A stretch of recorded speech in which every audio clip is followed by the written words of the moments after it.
सब आपको बताएंगे। सबसे पहले आपको खबर देंगे, अफगानिस्तान में तालिबान हुकूमत को तस्लीम करने के सिवा कोई और ऑप्शन नहीं रहा।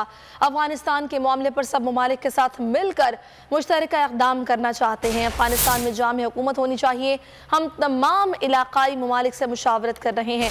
अफगान हुकूमत जितनी मजबूत होगी उतना इस बात का इम्कान कम होगा कि TTP, दाइश और बलोच दहशतगर्द तंजीमें वहाँ से ऑपरेट कर सकें।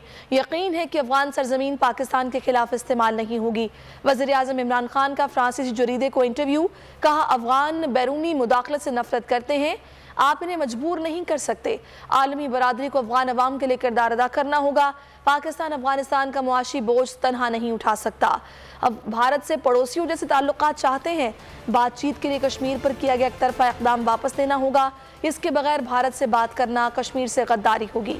भारतीय हुकूमत का नजरिया ही नफरत का है। सिंकियांग चीन का हिस्सा है। कश्मीर कभी भारत का हिस्सा नहीं रहा। अक़वाम मुत्तहिदा की करारदादें मौजूद हैं।